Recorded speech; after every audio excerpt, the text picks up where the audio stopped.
Before we get into this week's episode, I want to make a plug for Art Market Minute, Artnet News' new micro-podcast, hosted by our European news editor, Margaret Kerrigan. It offers a weekly snapshot of essential art market news, expertly compiled by the Artnet Pro editorial team. Art Market Minute airs every Monday, so be sure to tune in. It was worth the flight to Switzerland just to see it, to be honest. Vivienne, did you get a chance to see it?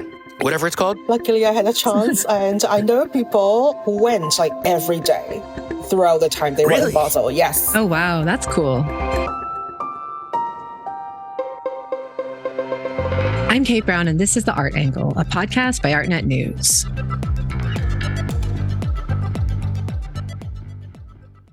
So we're back with our monthly roundup, where we pick up and parse some of the headlines that are grabbing our attention this month. I am happy to be joined by my co-host, Ben Davis. Hey, Ben. Hey, Kate. Greetings from Seattle. Oh, gosh, it must be early there. And we have with us also our London correspondent, Vivienne Chow. Hey, Vivienne. Hi, nice to be here.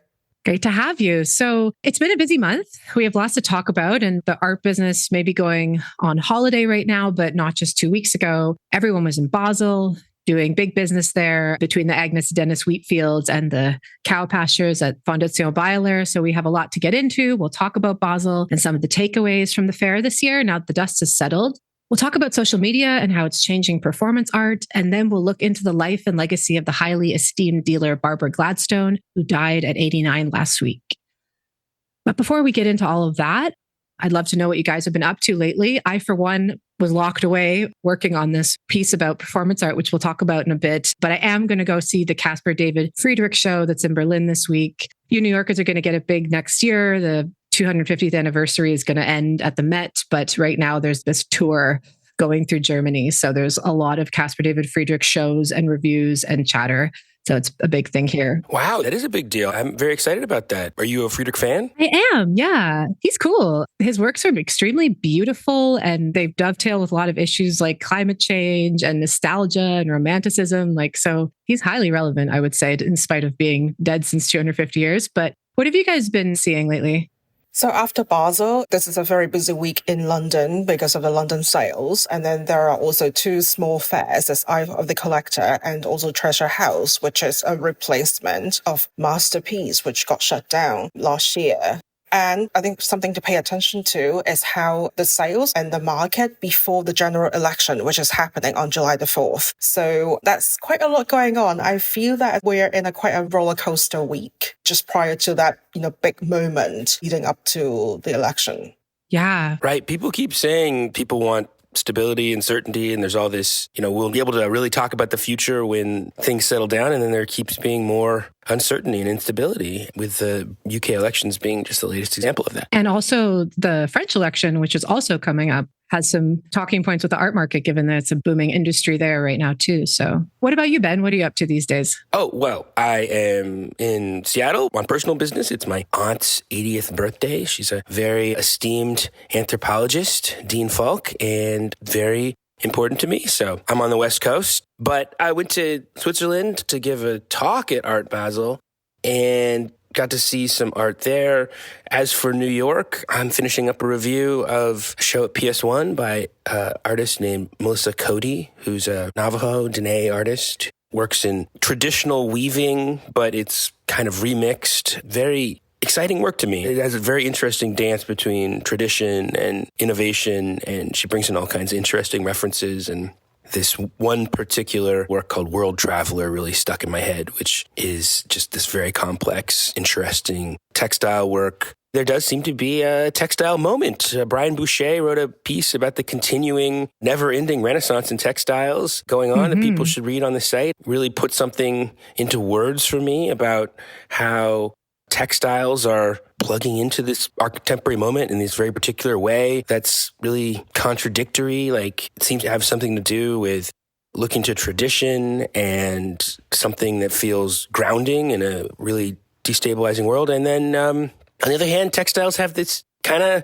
history that connects them to computers. People are always bringing up how the loom was the first computer and that they kind of resonate with pixel art because of the way they're made and stuff. So there's a lot of interesting back and forth going on. I hope some of that comes out in my review, but it's not done, so I can't promise you anything. I look forward to reading it.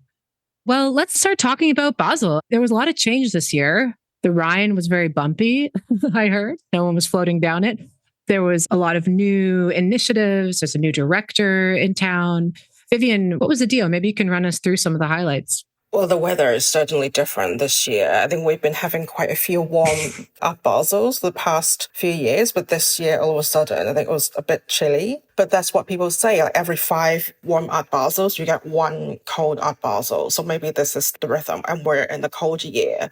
And maybe that's actually quite an interesting analogy or like a metaphor for this year's Basel. It feels colder, a bit more chilly in the art market. I don't know how you guys feel about that. Ben, you were there. I was there, but I really defer to you. This is not my scene. It shocks people, but I'd never been to Basel before. It is considered the gold standard of art fairs, but art fairs aren't really my scene or haven't been in recent times. I was just like a newborn kitten there trying to figure out how all the pieces fit together. Did it feel very different to you? To me, it felt like an art fair, a nice art fair, but an art fair. Yeah, well, it's still a nice fair. It's still great in terms of the standards of the works. I still feel that even if you look at Unlimited or just the booths at the Masterplus. So if you look around, like the artworks on show and Masterplus, I think it's still of high quality. But then are people still as passionate as before? I seriously have doubts. So on my first day, I covered the VIP day of Lister. And what the dealers and fairgoers at the VIPs, what they've been telling me was that they felt it was a very safe edition, which I do not disagree because, to my surprise, there were quite a lot of paintings. We should say Lista, for those who don't know, is like one of the satellite fairs of the big fair that sometimes has more experimental work because it's younger, edgier galleries. Usually, Lister is the fair where you discover new artists and new galleries and young emerging talents. But this year, you still have like new galleries. They have 2 galleries from Korea, which is like for the first time. But then in terms of the works on show, there are really a lot of walled works that you can hang on the wall. But then there are very few works that moves in the sense that in the previous years, I always saw maybe like video installations or like kinetic sculptures and really interesting conceptual works. Not saying that paintings are not interesting or conceptual. I mean, they can be conceptual and interesting as well, but it was quite a distinctive difference. And the gallerists on the ground, they said, well, they have to survive, so they need to bring works that they can sell, which totally makes sense. And one frustrated gallerist told me that they could not understand why younger galleries and emerging galleries are always asked to bring emerging works, but not the blue chip ones when they can afford to do so. But younger galleries, they have to survive. Yeah, so there was a bit of a strange, quite chilly sentiment on the fairground. That is really interesting. And it kind of connects to the bigger fair because obviously there's been this kind of like uncertainty feeling, but obviously the younger dealers, the emerging dealers are going to be the ones that are going to be most vulnerable to that. However, also there's been some big changes at Lista, like the director, Joanna Kam, she left earlier this spring, and they had just announced a new director, Nicola Dietrich, on the Monday of the fair, right? So do you think that there was also maybe like a bit of a administrative shuffle that maybe made the fair feel a little bit less dynamic? I mean, also that they're at the Messeplatz now. They used to have this very like cool brewery where it was like cool to go hang out there and stay there. And Lista feels a little bit more like a place that you pass through now. I'm just curious what you think about those 2 aspects. Definitely. The fair is in transition in terms of like the change of management. And because Joanna left, the artistic director position was kind of in the interim. And then they created a new commercial director role, which makes sense, I guess, for an organization to grow further. But it also feels like, okay, this year is a transition fair. It feels like they're preparing for the next edition, which is going to be the 30th anniversary. It feels like they're actually focusing on getting that up and running and making a big celebration in the next edition. And this year is kind of like in between. So as for the main fair, Art Basel is a fair that makes the attempt to make room for a kind of exciting vibe. You already mentioned it, Vivienne, but they have this section called Unlimited, which is for very big artworks that can't be shown in an art fair booth. So it like kind of forces a level of excitement, basically. I think in terms of that dealer you were talking about saying, why aren't the big dealers forced to take the risks? Like they kind of like deliberately make a space for that at the fair. It's definitely something that makes it an interesting place from my point of view, at least.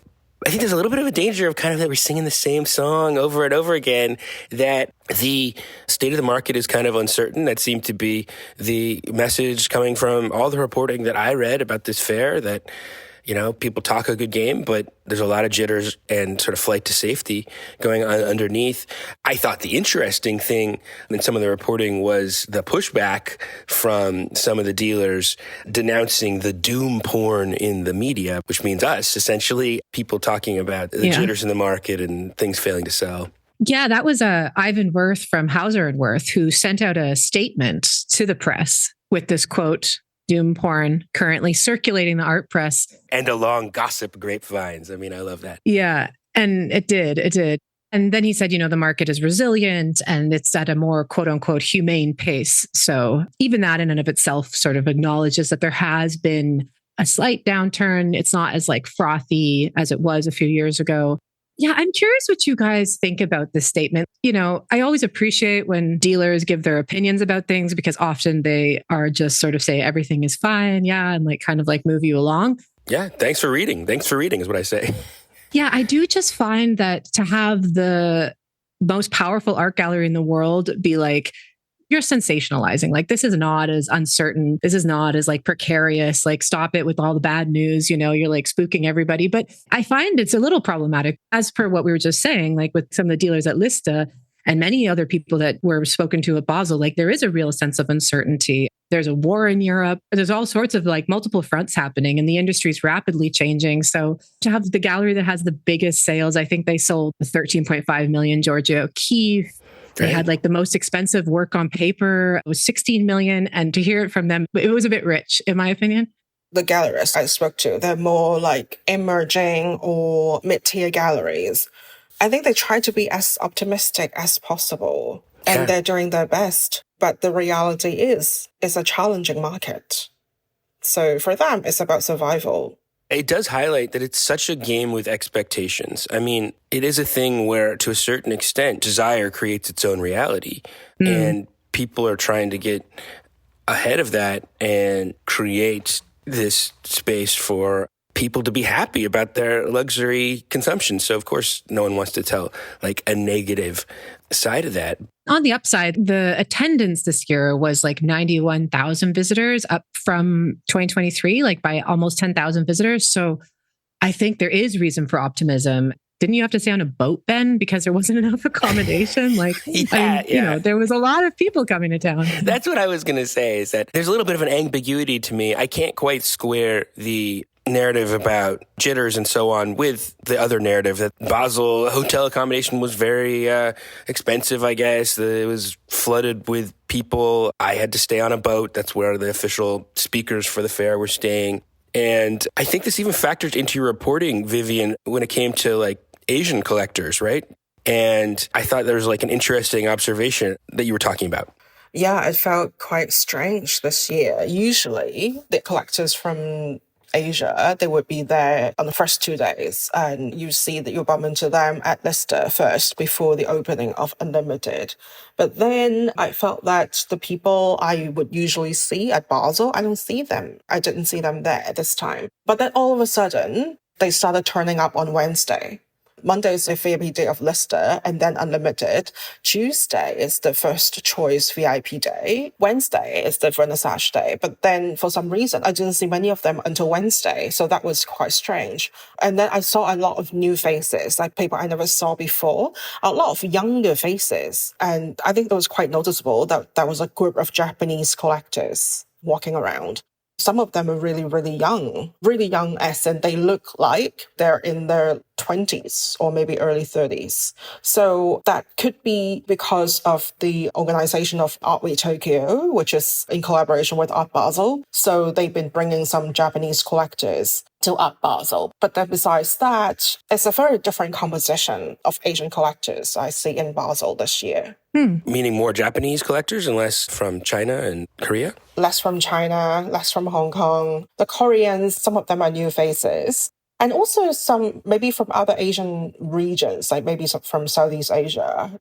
Didn't you also say that, like, you were worried about whether their observation about the less Asian participation was accurate, and then it just seemed to be that, like, it was just hard to get a hotel. It's expensive to come. It's hard to get a hotel in the first a few days, so people delayed their trip to make a different kind of trip out of it? Yeah, one of them told me that because the hotel was so expensive on the first 2 days, so they decided to go like on the third day. And I think some of them, because it's a long way to travel from Asia to Basel, so they would make the round trip around Europe. So they would go like, okay, a few days in Basel and then Venice and then maybe some other European cities before going back to Asia. So they have a different kind of travel plans as compared to, people from Europe or other parts of the world.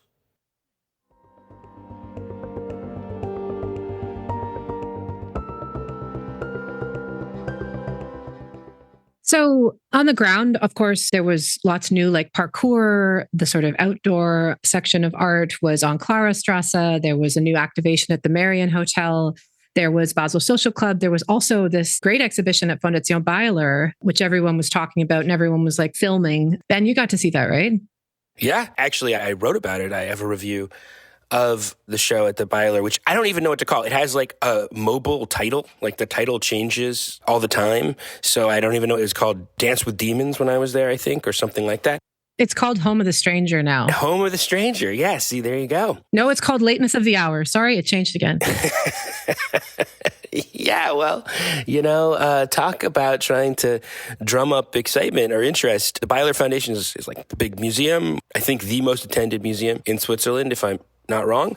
And I was looking for something to cover that wasn't the art fair, since I was there to speak at the art fair. It wouldn't have been right to double dip. And the Baylor Foundation show is very captivating, but hard to explain.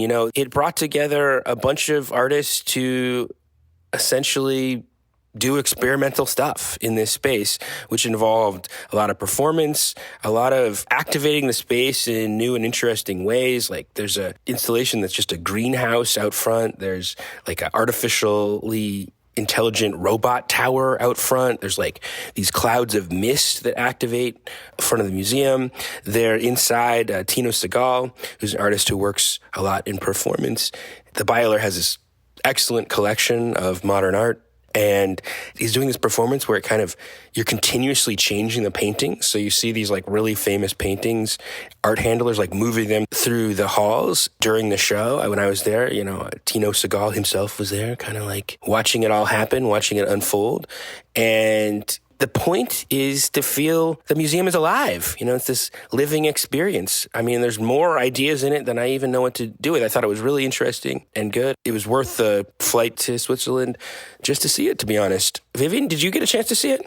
Whatever it's called? Luckily, I had a chance, and I know people who went like every day throughout the time they were in Basel. Yes. Oh, wow. That's cool. And they were so excited to go to the Baylor first before going to Basel, just to see, how it is today. It's a living exhibition, and you feel like you're being a part of it. And I think it's a very exciting experience. Yeah, well, I guess that's a real affirmation of what they were trying to get at. I mean, I want to thank you, Kate, because you edited my piece, and I began my piece with a couple of paragraphs of throat clearing about kind of apologizing, why am I writing about a show in Switzerland? And you were like, no, this is just the show people are talking about. Don't apologize. Dive right into it. What does it mean? And I think that it's interesting because in some ways it feels very new, but it's also very old. That was a point I made in my piece. In some ways, this is a throwback to the kind of relational aesthetics era, this era of kind of art that was meant to create social interaction. That was very big in the 90s and 2000s and early 2010s. And a lot of the artists in here, including Tino Segal, broke big.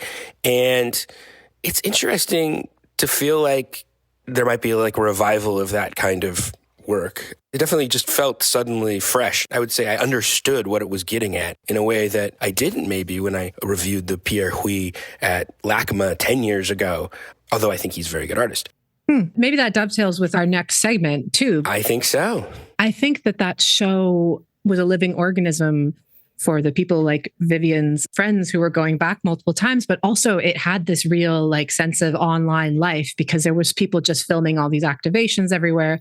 So it seemed like maybe relational aesthetics like has this revival that is somehow fitting well with this very like ephemeral social media era. Possibly. I mean, we should get into it. The essay that you wrote about social media and performance and whether social media is changing performance or whether the new kinds of social media are changing performance. That's the interesting thing, I think, is that social media is not one thing, but has different life cycles. And you have this essay that we wanted to talk about. What inspired it and what's your thesis? Yeah. So it's called performance optimization. I just sort of have had this feeling that performance art has become omnipresent. It's everywhere in the art world right now. And especially it's on my feed. So it felt like very much like we were just talking about with the Byler, like these Tino Segal activations were the thing that was getting posted about almost more than I was seeing still images of the fair and the work that was on at the fair. And I think that social media has been changing its UX, it's moved from like an image-based platform more to like a video-based platform as it tries to compete with TikTok, Snapchat, and all these kinds of things. It's Instagram in particular, which is like the platform that we all use in the art world. It's kind of like our LinkedIn, as I say in the article. And I think that this is giving a sort of edification for a certain kind of art practice that is very aware of how it's going to be seen online. And so I kind of tried to track in this piece this feedback loop that I sort of perceive as occurring, where artists are creating works that will work when you see them in situ, but then predominantly work really well when you see them online later. And what that sort of looks like, in my perception, is a lot of these like tableaux vivants. So we're sort of not seeing as much online that has like a narrative arc, even if the piece might have a narrative arc when you see it. But what you mostly are seeing is these like kind of holograph moving still life, not quite still life performance pieces, as per the Earth Eater one that you saw in Basel, Ben. Yeah, there's this artist named Anna Udenberg who collaborated with American musician Earth Eater on a kind of an art show activation hosted by this German collective called the Trauma Collective. Do you know their work, Kate? Yeah, it's called Trauma Bar and Kino. It's actually co-founded by Adrian Genny, the painter, and they've been around for a few years in Berlin. They have club nights, and then they also do performances and some exhibitions at their space. So, yeah, I ended up at this event, and I guess I thought I was going for a musical performance, and it was and was not that. I mean, if you look at what's on my phone, it would look like I was at an epic night of music, just these ecstatic images. And there it was a little bit more, like a series of tableaux vivants, actually, is what it seemed like, and left me sort of scratching my head, to be honest. Udenberg also had a piece that was probably one of the most talked about pieces at the fair in the Unlimited section, which is called Premium Economy. And it even more fit, I think, the pattern of what you're talking about, Kate. Yeah, I think I mentioned it in my piece, actually. You do. And it's sort of like these things that look like mutant versions of airplane seats, and a procession of women dressed as sort of flight attendants come out and sort of mount this seat, which then activates and kind of tips them over so they're sitting there looking very blasé with their butt in the air. And then they hold that pose for a few seconds, basically the length of a TikTok, and then dismount. And it did really strike me as something that was built for reals. Like, it wasn't a performance that sort of built, but a performance that really seemed like it was a single action that was meant to loop forever. Did you see it, Vivienne? No, I didn't get to see it. There was a performance at Unlimited on the fairground, but it was too crowded. You also wrote in the Asia Pivot recently about a bunch of performance work that you'd seen in Venice. Yes, there were quite a lot of strong presence of Asian artists in Venice this year, and a number of them did performances during the opening week. And I thought it was quite interesting. I'm not sure if it's a trend, but interesting choice, I guess, for these artists. And interestingly, they're all Asian artists based in Europe. For example, Isaac Chongwei is based in Berlin. Lap Selam, she's Swedish, but with Hong Kong roots, but she's based in Stockholm. So I feel that there's a generation of artists who are trying to explore a new way of expression. If you talk about how the performance is choreographed to match maybe the length of reel, I think that's really interesting. Like, for example, Isaac's work and his Instagram. I can see that actually quite a long performance, but that is also easy to extract certain moments and put them on reels. I think when I started this piece, I was a little more unfair to artists than I was when I finished the piece, because I also realized through thinking about this that it is not just about what the artists are making. It is also, as you say, like about what people are filming. So even if you make a work that has all kinds of different highs and lows and a narrative arc, you might end up only seeing certain portions of it that communicate well on Instagram. And this is like a really important thing to mention. And so there is sort of like two kinds of works maybe that you're seeing. Like there is this sort of Udenberg work, which is precisely a real base, but then there's, as you mentioned, Vivienne, a sort of a different aspect of this as well. I think that's an important component of your piece, right? You lead by talking about this. Maybe it's even the work that made you think about this performance piece that was candy for the iPhone, but also had this whole other component that was lost, if I understand it correctly, when you just saw it as a spectacle in a way that almost might be a commentary. Yeah. Gukska Kunak had this performance at Neue Nationalgalerie last fall, which I thought was a great example of this kind of phenomenon, because there's a part of the work that is at the end that kind of really drives home what the actual content that you had just seen was about. But it is an audio piece. There's not this sort of spectacle elements that they do so well, that is so fluent on social media in this section. And it's almost missed. And actually, they spoke about that on social media briefly, that this part of the performance was missed. I think, though, what the problem is that what we see in social media is going to just continue to drive taste. And so even these little bits and bobs that may be really relevant to the work are just disappearing. And then it's causing this kind of change in the aesthetic conversation around performance art. Honestly, when you think about it, the performance art revival that began in 2010 really began with Marina Abramovic's show, The Artist Who's Present at MoMA, that Klaus Biesenbach curated and kind of coincided with the moment of social media taking off. So there's always been this interplay between social media and performance. And I think going back to the classic moments of performance, it's like we know those works through a lot of photos. And there's always been a kind of tension between the idea of performance art as presence and you had to be there kind of thing, and liveness, and as performances for the camera, which most of these things are supported and sustained by selling the photographs of them. But I really like the point you made in your piece about how there's been a lot of talk about how Instagram, the art world's addiction to Instagram, essentially has been a party to the figurative painting boom of the last 10 years.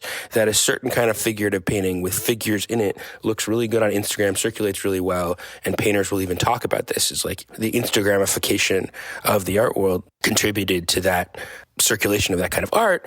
And then it is interesting to think that with the transition of all the social media platforms want to be TikTok now, so that means transition to short form video, that might have a similar effect in bringing forth a certain kind of art. And I mean, I think the point you're making, correct me if I'm wrong, is, there's been a lot of discontent with the fact that the Instagramification of art flatters a very certain kind of narrow band of figurative surrealism, figurative art, and that you can imagine the same thing happen, like a very specific kind of performance art that's kind of like these tableau vivant that are kind of clubby and feature attractive people in quirky scenarios becomes kind of promoted over other things by the algorithm.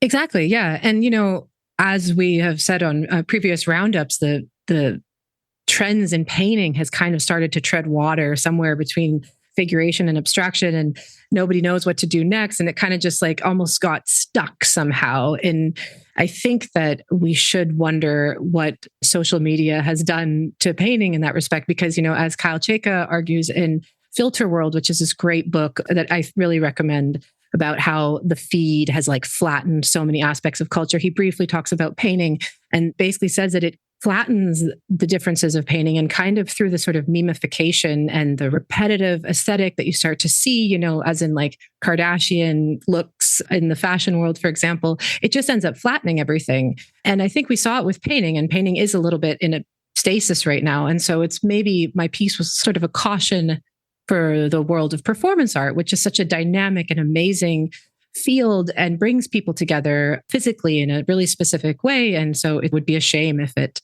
fell victim to these algorithmic pushes and pulls. Yeah, if I understand correct, your argument is that performance art used to be about realness, and now it's about realness. Is that right? Exactly. I should have put that in there. No, you shouldn't. That's fine. That's fine. No. I mean, appreciate the I guess I will say that something I've written about before is that, this idea of site specificity, that, there are certain artworks, they take their meaning from where they happen. And that's like a very old idea. But I do feel like there's kind of a new idea, or should be a new idea, of attention specificity, because you have a choice to make as an artist that you don't have a choice whether or not you have to make this choice, which is that whether or not photos are allowed, or you're designing something to be performed on camera, or you have that awkward announcement at the beginning of plays that asks you to please refrain from filming, actually completely changes the way people are relating to it, regardless of what it is. So if you're thinking about the effect it has on someone's consciousness and mind as an audience member, that's an artistic choice that you can't avoid making.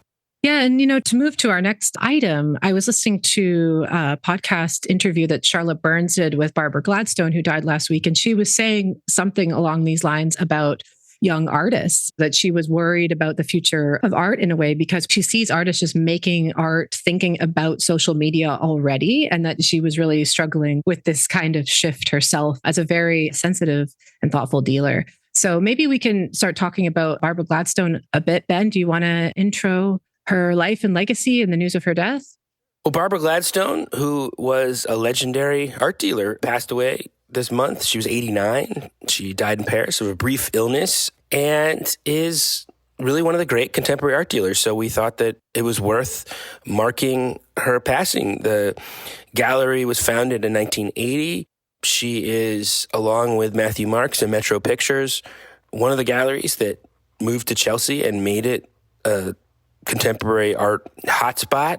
And I don't have any personal knowledge of her. She's not someone I knew or have any insight into her behind the scenes. I'll just say that she is somebody who kind of defines one of the images of what a good art dealer might be. I mean, she's someone that people respected tremendously and had a very, I would say, exciting and present feeling program.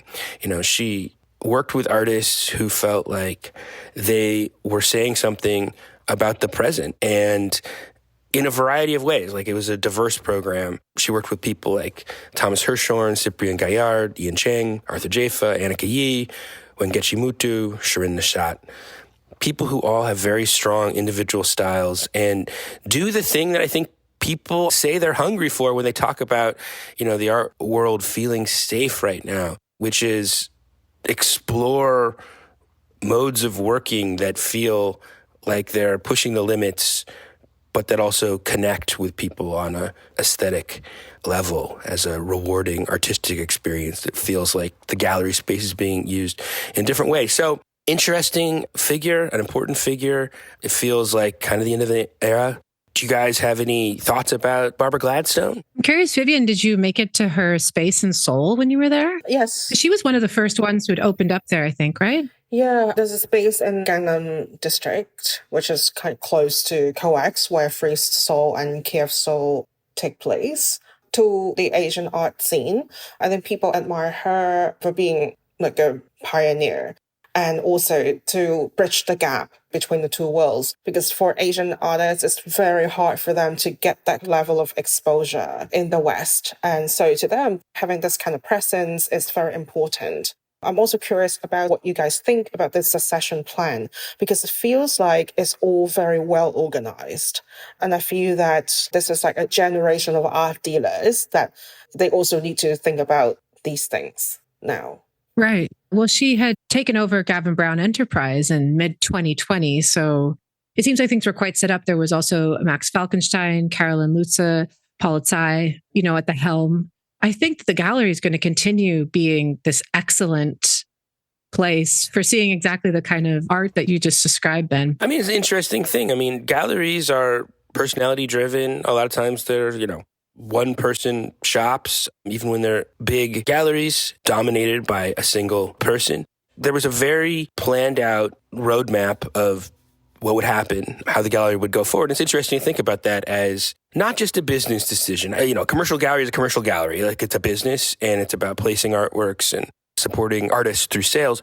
But the succession plan is not just about how do we keep the money spinner going, but I have some commitment to this program of artists. So it's part of my MO that I would think about how they will continue to make work after I'm gone. Yeah. I believe that Gavin Brown is going to be of the, different sort of jobs that one does at the helm of the gallery. Like, he'll be leading artists, which was something that I know that she was really passionate about doing. And I think that's a big point that is important with Barbara Gladstone's legacy, is that she actively, it seems, chose not to go this mega gallery route where you inevitably have to lose contact with your artists as you expand. So while she did expand to Brussels, Seoul, and I believe Los Angeles, it seems like she always maintained that very direct line with her artists and only expanded in so much as she was able to continue that communication. Yeah. It's interesting what Vivienne said about the connection to Korean artists or to Seoul and how important that was to people. Because on the other hand, she seems to have been very judicious about how she thought about the problem of expansion, which there's been this mantra, I believe it comes from Elaine Servet, the collector, grow or go, that we're in a moment where galleries get bigger or they are in trouble. And that is not a healthy dynamic. And she's somebody who was very judicious. The other thing I was interested to think about with her, she founded the gallery in 1980, but only really broke big with a show by the artist Matthew Barney in 1991. That kind of made her gallery, made her reputation. And it was a very experimental show. I mean, it involved him, a very young artist at that time, I think in his early 20s, kind of scaling the roof of her gallery and making a spectacle out of that in this kind of endurance kind of way. And sort of poetically, the last show at the gallery this month is a Matthew Barney show. So very committed to the artists that she worked with, that made her reputation and whose reputation she helped make. I guess the thing that I was thinking about when I was, processing all the things we've been talking about how the state of the art market and the way experimental artwork circulates, is that 1991 moment is an experimental moment. It is after the crash of the Japanese art market bubble in 1989, which affected the entire global art world and led to a long period of when the kind of neo-expressionist, big paintings moment of the 1980s vanished. And in that early 90s moment, a lot of experimental artwork popped up. And I guess you can think of Barbara Gladstone as having been part of that moment. So maybe there's a little bit of as sad as it is to lose someone like that, maybe there's a nice message here that even with all the kind of behind-the-scenes worries that people are processing, there is room for good stuff to come out of that in that moment, people can find the right advocates and there's a space for new kinds of green shoots to come up. Definitely. I couldn't agree more. Well, that seems like a very poetic way to end. And I appreciated so much talking with both of you guys today. So thank you so much for joining us, Vivienne. Thanks for having me today. Nice to see you as always, Ben. Absolutely, Kate. Always a pleasure. So that's it for this week's episode. If you like what you heard, you can subscribe to the show on Apple Podcasts, Spotify, or wherever else you get your podcasts. Also, take a moment to rate and review us. It will help other listeners discover what we're doing. The Art Angle is produced by Sonia Manalili and Carolyn Goldstein. Thanks for listening and see you next week.